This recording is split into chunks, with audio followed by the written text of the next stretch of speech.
आज मॅट्रासेस मधलं miscellaneous exercise मध्ये जे आहे 2A मध्ये example number 1, example number 2, example number 5, example number 8, example number 17 आणि एक्झाम्पल नंबर 18 हे सर्वच्या सर्व एक्झाम्पल्स ऍक्च्युअली याच्या आधी जे लेक्चर झालेले त्याच्यावरती डिपेंड आहे. ओके, तर आता आपल्याला स्टार्ट करायचं आहे एक्झाम्पल नंबर फर्स्ट. ओके, तर आता एक्झाम्पल नंबर फर्स्ट मध्ये काय म्हटलेलं आहे, This a matrix reduce it in I3. I3 चा अर्थ झालेला आहे आयडेंटिटी मॅट्रिक्स, म्हणजेच डायगोनल एलिमेंट सर्वच्या सर्व 1 असायला पाहिजे आणि नॉन डायगोनल एलिमेंट 0 असायला पाहिजे, ही गोष्ट लक्षात ठेवा. आणि कोणतं ट्रान्सफॉर्मेशन आपल्याला यूज करायचं आहे तर कॉलम ट्रान्सफॉर्मेशन.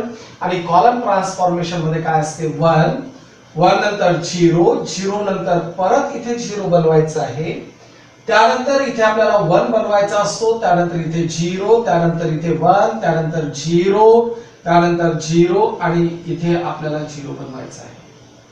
म्हणजेच 1 0 0 1 0 1 0 0 0 या पद्धतीने आपल्याला कॉलम ट्रान्सफॉर्मेशन यूज करायचं आहे आणि याच मेथडने जा म्हणजे चुकत नाही.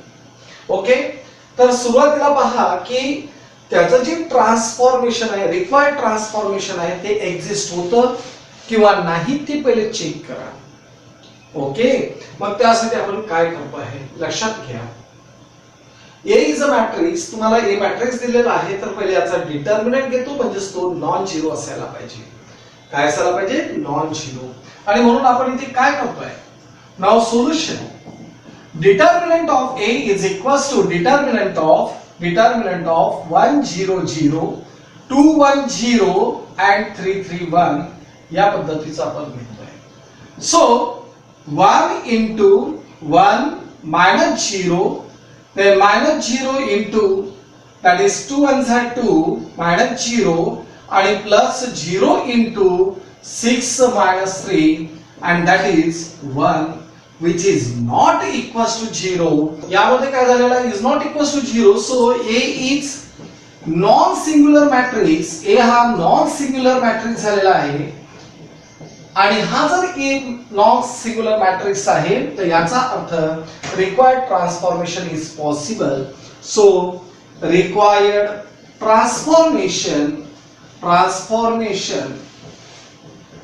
is possible. Are you understand? तर या पद्धतीने तुम्हाला पहिले स्टेप करायची. नाहीतर काय करतात काही विद्यार्थी की डायरेक्ट I3 तयार करतात, तसं नाही. I3 तयार करण्यासाठी पहिले आपल्याला पाहावं लागेल की तो सिंग्युलर आहे किंवा नॉन सिंग्युलर आहे. जर सिंग्युलर असेल तर पॉसिबल होणार नाही आणि जर नॉन सिंग्युलर असेल तर पॉसिबल होते आहे. आता त्यानंतर इथे काय होईल, आता व्यवस्थित लक्ष द्या. A is a matrix of 1 0 0 2 1 0 and 3 3 1. आता या ब्लॉक डायग्राम नुसार जर आपण पाहिलं तर पहिले इथे 1 पाहिजे, इथे 0 पाहिजे, इथे 0, त्यानंतर 1 0 1, म्हणजे इथपर्यंत जे आलेलं आहे काही चेंज करण्याची गरज नाही. मग इथे जर आपल्याला चेंज करायचा असेल, इथे मला किती पाहिजे आता 0, तर मी कोणाचा यूज करेल तर या 1 चा यूज करेल. याचा यूज करू नका. याचा जर तुम्ही यूज केला तर हा 0 बिघडेल आणि हा 1 बिघडेल, म्हणून कोणाचा यूज करा, या 1 चा. सो कोणाला चेंज करतो आपण, C2 ला, म्हणजेच bye C2 changes C2 minus 3 times C3. या कॉलम नंबर 3 ला मी कशाने मल्टिप्लाय केलाय, 3 ने, म्हणजे 3 1 जा 3, 3 minus 3 that becomes 0. बरोबर आहे, म्हणजे हा झालेला आहे C2 minus 3 times C3 आणि म्हणून A similars to काय होणार, कशामध्ये आपण चेंज करतोय, C2 मध्ये, म्हणजे C1 आणि C3 मी जच्या तसाच ठेवतो आणि C2 मध्ये चेंज करतोय. आता लक्षात घ्या, दोन्ही 0 जर असेल तर काही फरक पडणार का, नाही. त्याच्यानंतर C2 ची व्हॅल्यू किती आहे, 1 आणि C3 ची व्हॅल्यू 0, म्हणजे 1 - 0 दॅट इज 0. त्यानंतर इथे किती आलेलं आहे 0, बरोबर आहे. त्याच्यानंतर बाय, आता मला परत काय करायचं, इथे 0 आणायचं आहे. कोणाचा यूज करणार आपण, यस कोणाचा यूज करणार, या 1 चा. म्हणजे याचा अर्थ कोणाला चेंज करतोय, C1 ला. कशा पद्धतीने, -3 times C3.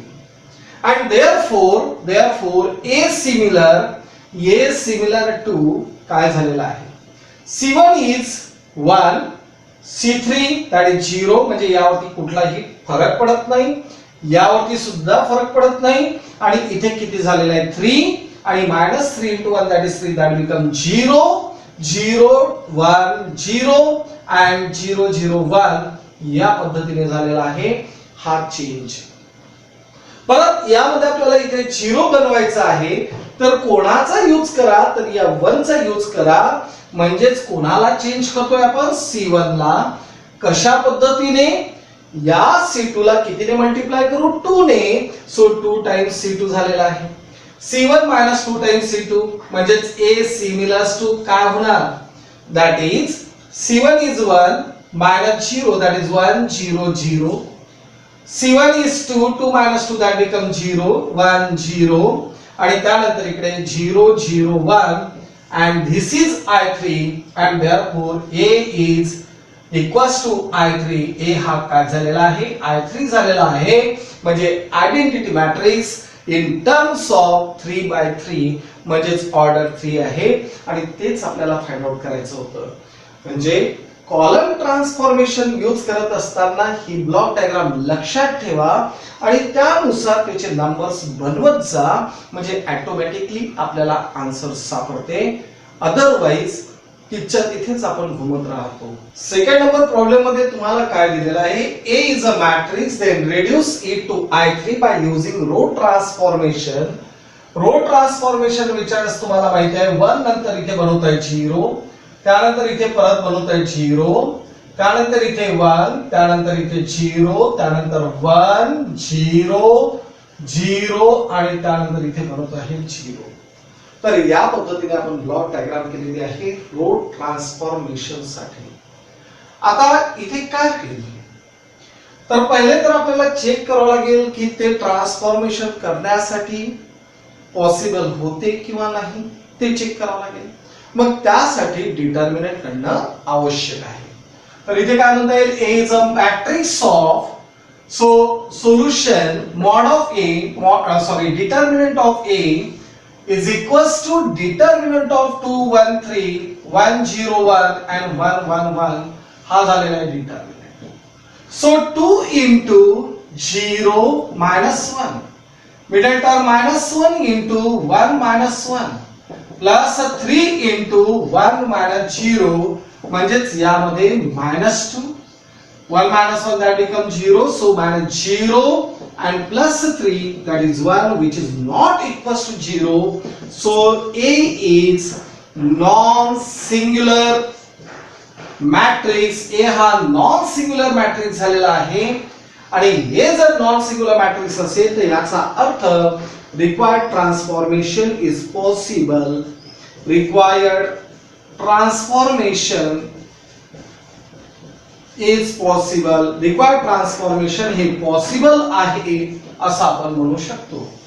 Okay, required transformation हे possible आहे असं आपण म्हणतो आहे. ठीक आहे.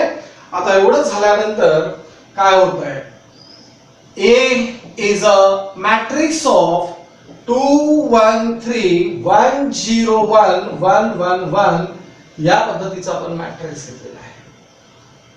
Okay, and now we want I3 by using row transformation. so इथे सुरुवातीला किती पाहिजे, 1. म्हणजेच मी या दोघांची जर अदलाबदल केली, इंटरचेंज केला तर चालेल. म्हणजेच R1 interchange R2, R1 interchange R2. म्हणजेच A is similar to 1 0 1 2 1 3 and 1 1 1. Okay, या पद्धतीने आपण मॅट्रिक्स घेतलेला आहे. That is 1 0 1 2 1 3 and 1 1 1. त्याच्यानंतर आपण काय करतो आहे, इथे 1 पाहिजे, इथे 0 पाहिजे आपल्याला आणि इथे सुद्धा 0 पाहिजे आहे. म्हणजेच मी कोणामध्ये चेंज करतो आहे R2 मध्ये. इथे काय लिहितो आहे बाय आणि इथे सुद्धा बाय लिहितोय. R2 मध्ये चेंज करायचं आहे. मी कोणाचा यूज करणार यांचा यूज करणार आहे. म्हणजेच R2 that is R2 minus हा झालेला आहे 2 आणि हा जर 2 झाला म्हणजे याला कितीने मल्टिप्लाय करू 2 ने. So 2 minus 2 that become 0. म्हणजेच R1 ला कशाने मल्टिप्लाय केलं 2 ने. तर 2 minus 2 काय होईल 0. and so A is similar to 1 0 1.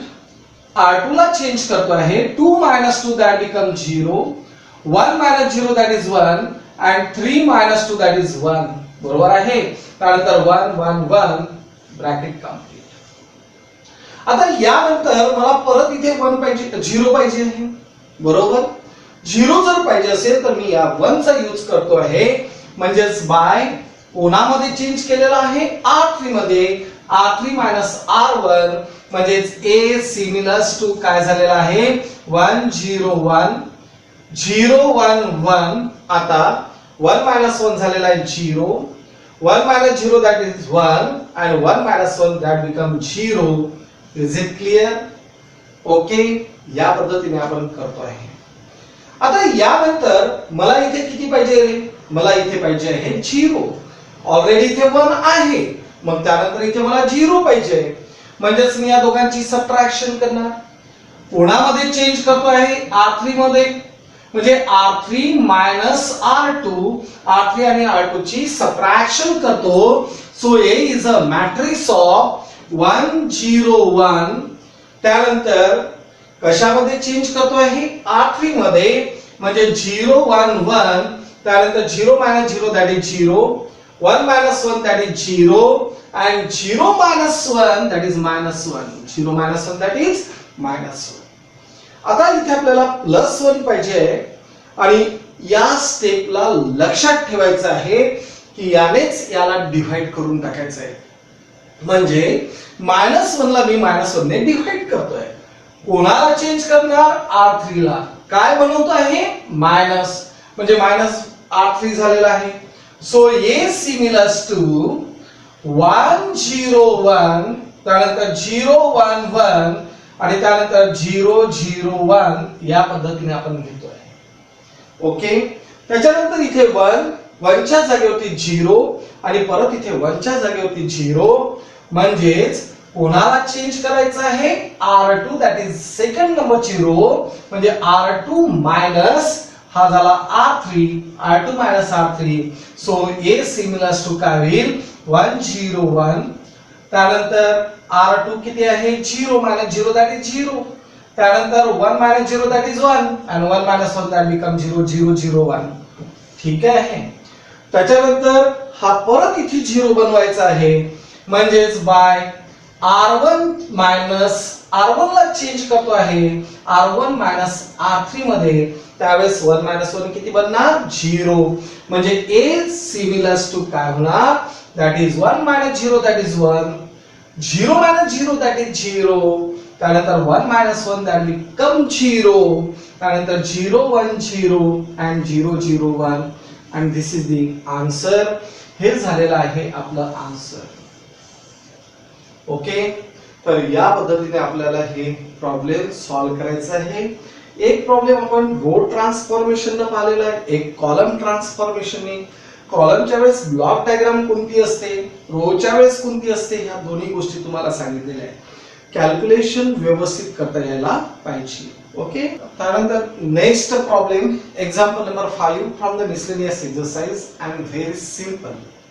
काय म्हटलेलं आहे की हे जे मॅट्रिक्स तुम्हाला दिला गेलेला आहे हे कसं आहे नॉन सिंग्युलर.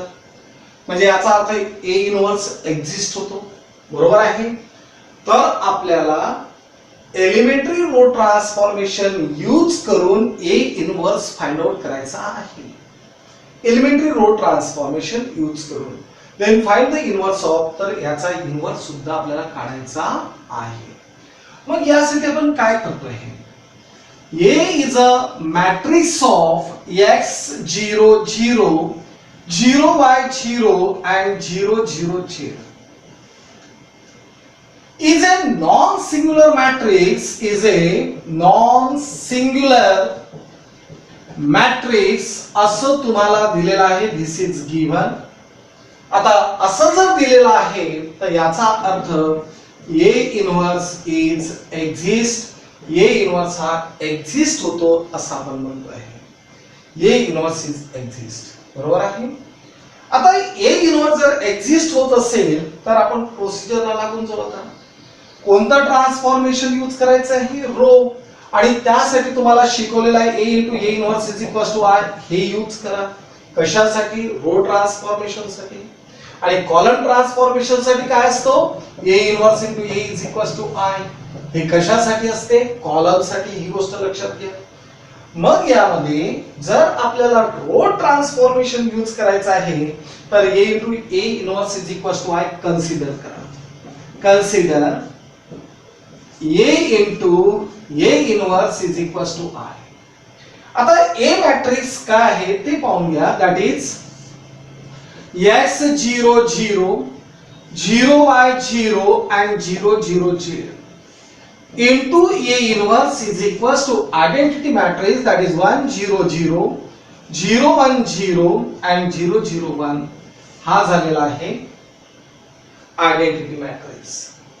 आता आपल्याला यामध्ये काय बनवायचं आहे? इथे 1 ऑलरेडी 0 आहे, इथे परत 1 आणि इथे परत 1, म्हणजेच रो फर्स्टला मी x ने डिवाइड करतो आहे, म्हणजेच बाय रो फर्स्टला x ने डिवाइड करतो आहे.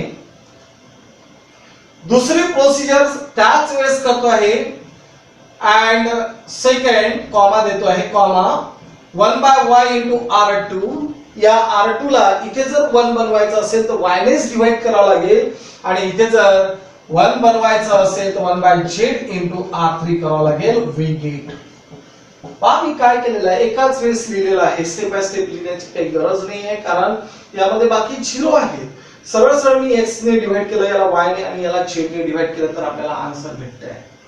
म्हणजेच इथे काय होणार तर दॅट इज r1 ला x ने डिवाइड केलं म्हणजे 1 0 0, r2 ला y ने डिवाइड केलं म्हणजे 0 1 0 आणि r3 ला z ने डिवाइड केलं म्हणजेच काय झालेलं आहे 0 0 1 इनटू झालेला आहे A inverse is equals to हा झालेला आहे 1 by x, त्यानंतर 0 0, त्यानंतर इथे झालेला आहे 0 1 by y आणि इकडे झालेला आहे 0, त्यानंतर इथे 0 0 1 by z. या पद्धतीने आपण घेतलेला आहे. बरोबर. आता एवढं झाल्यानंतर हा झालेला आहे identity matrix. So I into A inverse is equals to 1 by x 0 0 0 1 by y 0 and 0 0 1 by z. या पद्धतीने आपण करतो आहे. बरोबर. I into A inverse, I into A inverse म्हणजेच काय आहे A inverse and therefore 1 by x 0 0 0 1 by y 0 and 0 0 1 by z and this is A inverse of this matrix. आता आपल्याला याच्यावरून याचा आन्सर काढायचा आहे. म्हणजेच on comparing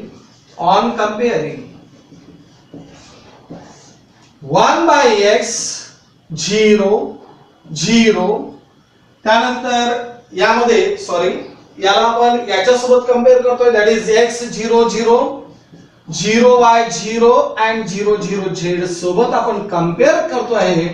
compare with on कंपेअरिंग with कोणा सोबत कंपेअर करा तर या मॅट्रिक्स सोबत म्हणजेच 2 0 0 0 1 0 and 0 0 minus 1. बरोबर. So the values of x is equals to x ची व्हॅल्यू काय झालेली आहे 2, y ची व्हॅल्यू किती झालेली आहे 1 आणि z ची व्हॅल्यू झालेली आहे -1. या पद्धतीने आपण म्हणतो आहे x ची व्हॅल्यू 2, y ची व्हॅल्यू 1 आणि z ची व्हॅल्यू -1 झालेली आहे. And so the inverse of this, याचा इन्व्हर्स काय असेल? सो इन्व्हर्स ऑफ कोणाचा inverse that is 2 0 0 0 1 0 and 0 0 minus 1 is, आता सांगा इथे काय असेल, जसं याचा इन्व्हर्स तुम्हाला 1/x 0 0 भेटतो आहे, 0 1/y 0 भेटतो आहे आणि 0 0 1/z भेटतो आहे, तर मग याचा इन्व्हर्स काय होईल, 1/x म्हणजे 1/2, त्यानंतर इथे 0 0, त्यानंतर 0 बरोबर, 1/y मीन्स 1/1 दॅट इज 1 बरोबर आहे, आणि इकडे काय झालेलं आहे 0, त्यानंतर परत 0 0 आणि त्यानंतर z ला -1 ने डिवाइड केलं म्हणजे 1 ला -1 ने डिवाइड केलं तर काय होईल, दॅट इज इथे -1 आहे बरोबर, आणि 1/z म्हणजे काय झालं -1, and this is the answer, हे झालेलं आहे आन्सर. काय केलेलं आहे, स्टेप व्यवस्थित पहा. पहिले याचा आपण इन्व्हर्स काढलेला आहे त्या मेथडने. इन्व्हर्स काढल्यानंतर मग हा जो मॅट्रिक्स आहे याला याच्यासोबत कंपेअर केलं तर याची व्हॅल्यू 2, वायची व्हॅल्यू 1 आणि झेडची व्हॅल्यू -1 भेटली, आणि मग हा इन्व्हर्सचा या मॅट्रिक्सचा आपण इन्व्हर्स काढलेला आहे. पारगावनो त्यानंतर एक्झाम्पल नंबर 8 आणि 17 आणि 18 तुम्हाला सॉल्व्ह करायचं आहे. तर आता यामध्ये एलिमेंटरी रो ट्रान्सफॉर्मेशन त्यासोबत एलिमेंटरी कॉलम ट्रान्सफॉर्मेशन यूज करायचं आहे. पहिले इन्व्हर्स फाइंड आउट करायचं आहे रो ट्रान्सफॉर्मेशननी, नंतर कॉलम ट्रान्सफॉर्मेशननी. ओके, दोन्ही मेथड आपल्याला व्यवस्थित पाहिजे. तर फर्स्ट मेथड, कुठलाही इन्व्हर्स काढत असताना पहिले त्याला चेक करा तो इन्व्हर्सिबल आहे किंवा नाही. जर इन्व्हर्सिबल असेल तरच मग इन्व्हर्स काढण्याची प्रोसिजर फॉलो करा, अदरवाइज नाही. ओके, तर लक्ष द्या. A is a matrix. Now solution, determinant of A is equals to determinant of cos of theta minus sin of theta 0, sin of theta cos of theta 0 and 0 0 1 0 0 1. Okay, तर आता इथे काय होणार मग सांगा, cos of theta into cos of theta into 1 that is cos of theta minus 0, so cos of theta. Then minus middle term ला minus घेतो, already minus आहे, so minus of minus that is plus sin of theta into sin of theta minus 0 लिहिण्याची गरज नाही, आणि हा 0 लिहिण्याची गरज नाही, काही गरज नसते. आता इथे काय झालेलं आहे, cos square theta plus sin square theta म्हणजेच 1, and so this is determinant of A. हा झालेला आहे determinant of A. Any doubt? Okay, which is not equals to 0, so A is non-singular matrix. A हा non-singular matrix झालेला आहे, and therefore A inverse is exist. A inverse हा exist झालेला आहे. आता याच्यानंतर आपल्याला एलिमेंटरी रो ट्रान्सफॉर्मेशन आपल्याला पाहिजे आहे. तर नाव एलिमेंटरी ट्रान्सफॉर्मेशन साठी काय करायचं आहे, रो ट्रान्सफॉर्मेशन. तर consider A into A inverse is equals to I. A into A inverse काय घेतलेला आहे, I घेतलेला आहे. So A is a matrix of cos of theta minus sin of theta 0 sin of theta cos of theta 0 and 0 0 1 into A inverse is equals to 1 0 0 0 1 0 and 0 0 1 हा झालेला आहे. आता यामध्ये आपल्याला काय पाहिजे आहे, इथे पाहिजे आहे 1. काय पाहिजे आहे 1. आता एक गोष्ट लक्षात ठेवा, जर तुम्ही डिवाइड करतो म्हटलं तर हार्ड जातं. मग त्यासाठी अशा पद्धतीच्या प्रॉब्लेम मध्ये जी आयडेंटिटी असते, आयडेंटिकल इक्वेशन असते, sin square theta plus cos square theta is equals to 1. दुसरं, समजा जर tan आणि सेकच्या फॉर्म मध्ये असेल तर sec square theta minus tan square theta is equals to 1, किंवा हा जर प्रॉब्लेम तुम्हाला कोसेक आणि कॉटच्या फॉर्म मध्ये आला तर cosec square theta minus cot square theta is equal to 1 या पद्धतीने तुम्हाला करायचं आहे. ओके, तर आता यामध्ये साइन थिटा आणि कॉस थिटा आलेला आहे आणि म्हणून मी ते काय करतोय, मला तुम्ही सांगा इथे जर 1 बनवायचा असेल तर याला कॉस थिटाने मल्टिप्लाय केलं म्हणजे कॉस स्क्वेअर थिटा झाला आणि याला साइन थिटाने मल्टिप्लाय केलं म्हणजे साइन स्क्वेअर थिटा झाला. मग या दोघांची जर ऍडिशन केली तर आपल्याला काय भेटेल, cos square theta plus sine square theta म्हणजेच 1. आणि म्हणून इथे आपण काय करतोय, बाय कोणाला चेंज करतो आहे, दॅट इज r1. r1 ला कशाने मल्टिप्लाय केलं, कॉस थिटाने. So cos of theta into r1 plus याला कशाने मल्टिप्लाय केलं, साइन थिटाने. So sine of theta into r2.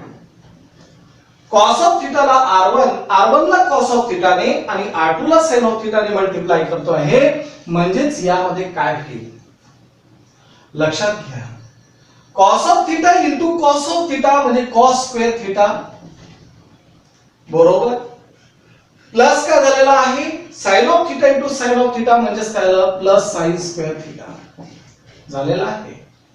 त्याच्यानंतर इथे minus sine theta into r1 आहे, याला कशाने मल्टिप्लाय केलाय, कॉस थिटाने म्हणजेच minus sine of theta into cos of theta आणि प्लस काय केलेलं आहे, याला साइन थिटाने मल्टिप्लाय केलं म्हणजे sine of theta plus into cos of theta. Clear. त्याच्यानंतर इथे 0 आहे म्हणजे याचा काही असर बनणार नाही आणि इथे किती आहे, 0 म्हणजेच हा 0 चा तसाच ठेवतोय बरोबर. त्याच्यानंतर बाकी जी टर्म आहे साइन ऑफ थिटा, त्यानंतर कॉस ऑफ थिटा आणि 0 हे त्याच्या तसंच ठेवलंय. मग 0 0 1 झालेला आहे into a inverse is equals to, आता पहा इथे काय होतंय, 1 इनटू कॉस थिटा म्हणजे कॉस थिटा बरोबर आहे. त्यानंतर 0 आहे म्हणून असर पडणार नाही, 0 त्यानंतर याला साइन थिटाने मल्टिप्लाय केलं म्हणजे 0 plus sine theta that is sine theta. इथे 0 आहे इथे 0 आहे, काही फरक पडणार नाही म्हणजेच इकडे झालेला आहे 0 1 0 and 0 0 1 बरोबर. आता मला तुम्ही सांगा इथे किती आलेला असेल, 1 इथे किती झालेला आहे, 0 इथे किती होणार, 0 त्यानंतर हा साइन थिटा कॉस थिटा 0 0 0 1 बरोबर into a inverse is equals to cos theta sine theta 0 0 1 0 and 0 0 1. ठीक आहे. आता इथे आपल्याला 0 पाहिजे, कोणाचा यूज करणार आपण, याचा जर यूज केला तर या साइन थिटा मधून हा साइन थिटा 1 ला जर साइन थिटाने मल्टिप्लाय केलं तर sine theta minus sine theta that become 0 म्हणजेच कोणाला चेंज करतो आहे, r2 ला. कशा पद्धतीने, minus r2 minus sine theta into r1, r2 minus sine theta into r1 म्हणजे याचा अर्थ काय झालेला आहे, 1 0 0 r2 is sin theta minus sin theta that become 0. r2 is cos theta, हा cos theta लिहितो आहे आणि त्यानंतर इथे 0 वरती काही असर पडणार नाही म्हणजे तो जसा तसाच ठेवतोय आणि इथे 0 0 1 into a inverse is equals to. आता लक्षात घ्या r2 ला चेंज करतो म्हणजे r1 जसा तसाच ठेवतोय cos theta sin theta and 0 बरोबर. त्याच्यानंतर r2 is 0 minus sin theta into cos theta. So minus sin theta into cos theta. r2 is 1 minus sin square theta. 1 minus sin square theta. r2 is 0 minus 0 that become 0. बरोबर आहे. आणि इथे झालेला आहे 0 0 आणि 1. त्याच्यानंतर काय होतोय, that is 1 0 0 0 cos theta 0 and 0 0 1 into a inverse is equals to cos theta sin theta and 0 बरोबर. इथे minus sin theta cos theta त्यानंतर 1 मायनस साइन स्क्वेअर थिटा, तुम्हाला माहिती आहे sine square theta plus cos square theta is 1, so 1 minus sine square theta is cos square theta, cos square theta. त्यानंतर 0, त्यानंतर 0 0 1 या पद्धतीने आपण केलेलं आहे. आता लक्षात घ्या इथे आपल्याला 1 पाहिजे आहे, इथे जर 1 पाहिजे असेल तर याचा किंवा याचा यूज करून चालत नाही, म्हणून सरळ सरळ कॉस थिटाने डिवाइड केलेले आहे.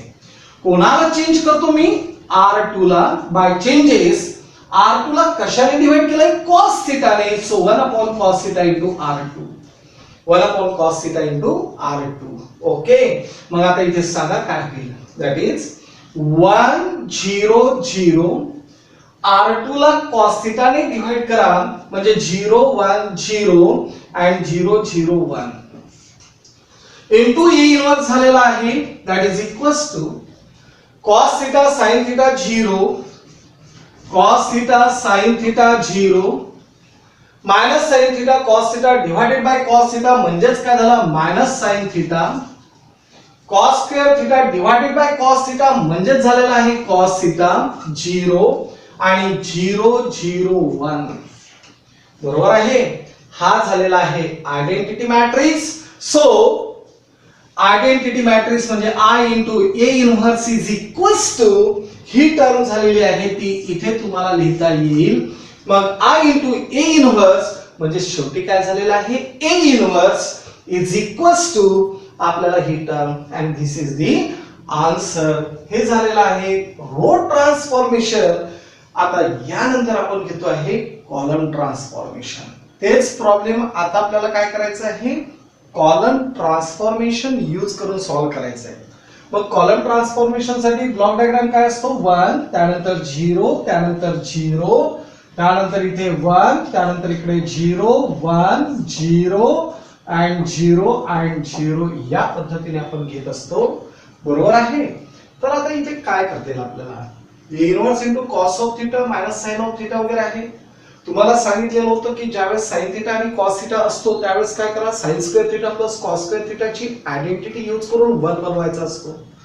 मग मला जर इथे 1 पाहिजे असेल, इथे जर 1 पाहिजे असेल तर मी काय करेन याला कॉस थीटाने मल्टिप्लाय करेन म्हणजे कॉस स्क्वेअर थीटा झालाय प्लस मायनस आहे मग मायनस ऑफ मायनस प्लस करेल मग साइन स्क्वेअर थीटा म्हणजे याला साइन थीटाने मल्टिप्लाय करेल मायनस साइन थीटाने मल्टिप्लाय करेल आणि याला कॉस थीटाने मल्टिप्लाय करेल.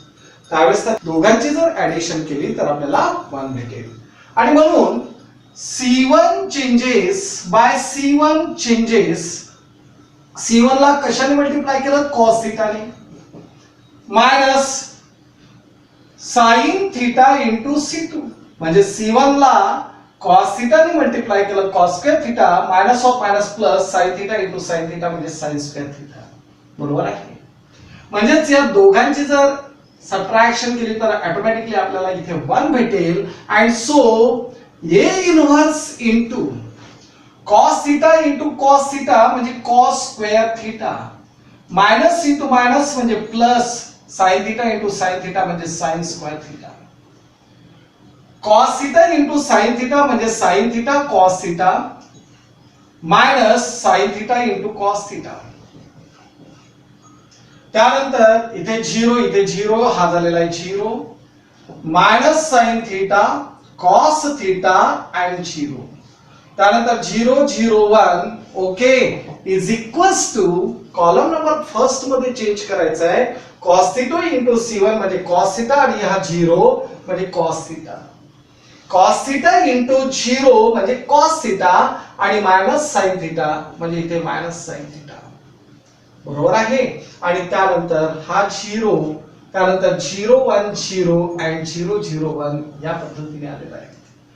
आता या ही टर्म म्हणजे काय तर that is equals to 1. So A inverse is equals to 1 minus sine theta 0 हा झालेला आहे 0 0 हा झालेला आहे cos of theta 0 0 1 is equals to यामध्ये काय होतो आहे लक्षात घ्या cos theta 0 0 minus sine theta 1 0 and 0 0 1. आता यामध्ये आपल्याला काय करायचं आहे इथे 0 बनवायचं आहे कोणाचा यूज करू, या वनचा. म्हणजे C2 ला चेंज करू आपण by C2 changes. C2 is minus sine theta plus sine theta म्हणजेच plus sine theta into C1 म्हणजेच A इनवर्स इंटू काय होणार, C2 is minus sine theta plus sine theta that become 0. Oh sorry, हा झालेला आहे 1 0 0 कारण C2 मध्ये change करतो. इकडे लक्ष द्या, sine theta minus sine theta plus sine theta that become 0. C2 is cos theta, हा झालेला आहे जच्या तसा that is cos of theta. त्यानंतर ही टर्म जच्या तशीच राहणार. 0 0 आणि 1 इज इक्वल्स टू, आता यामध्ये काय होईल, cos theta minus sine theta and 0 हा जच्या तसाच. Cos theta minus sine theta 0 जच्या तसा. C2 मध्ये चेंज करायचं आहे. C2 is 0 plus sine theta into cos theta, sine theta into cos theta. त्याच्यानंतर C2 is 1 minus sine theta into sine theta म्हणजे 1 minus sine square theta बरोबर. त्यानंतर 0 0 0 1 ही term जच्या तशीच. आता पहा इथे आपल्याला किती पाहिजे रे, 1. परंतु इथे पहिले याला सिंप्लिफाय करून टाकू आपण. So A inverse into 1 0 0 1 0 0 0 cos theta 0 0 0 1 is equals to cos theta minus sin theta and 0. त्याच्यानंतर sin theta into cos theta, sin theta into cos theta as it is, sin theta into cos theta 1 minus sin square theta म्हणजे cos square theta. त्यानंतर 0 and 0 0 1 या पद्धतीने आपण घेतोय. आता एवढं झाल्यानंतर A इनव्हर्स इंटू, आता इथे आपल्याला 1 पाहिजे आहे म्हणजे C2 ला कशाने डिवाइड करतोय, cos theta ने. cos theta divided by cos theta म्हणजे 1 होतो. म्हणजेच बाय C2 ला cos theta ने डिवाइड केलेला आहे. म्हणजे A inverse into 1 0 0 0 1 0 and 0 0 1 is equals to cos theta minus sin theta and 0. cos theta ने जर डिवाइड केलं तर इथे sin theta, cos square theta divided by cos theta means cos theta and 0 0 0 1 बरोबर आहे. हा झालेला आहे identity. So A inverse into I is equals to cos of theta sin of theta 0 minus sin of theta cos of theta 0 0 0 1 and therefore A inverse is equals to cos theta minus sin theta 0 minus sin theta cos theta 0 and 0 0 1 and this much is the answer. हे झालेलं आहे आपलं answer. या पद्धतीने तुम्हाला हा problem solve करायचा आहे. नेक्स्ट एक्झाम्पल नंबर 17 आणि एक्झाम्पल नंबर 18 तुम्हाला सॉल्व्ह करायचे आहे. ओके. आणि नेक्स्ट याला आपण ऍडजॉइंट मेथड घेऊ नेक्स्ट लेक्चरला. म्हणजेच तुमचा जो 2A जो पार्ट आहे तो पुढच्या लेक्चरमध्ये कंप्लीट होऊन जाईल. आणि आपला हार्डली 5 दिवसामध्ये हा मॅट्रासिक चॅप्टर कंप्लीट होतोय. 5 दिवसामध्ये हे छोटे छोटे चॅप्टर जर कंप्लीट केले असते तर तुम्हाला वाटलं असतं सिलेबस खूप झालेला आहे आपला.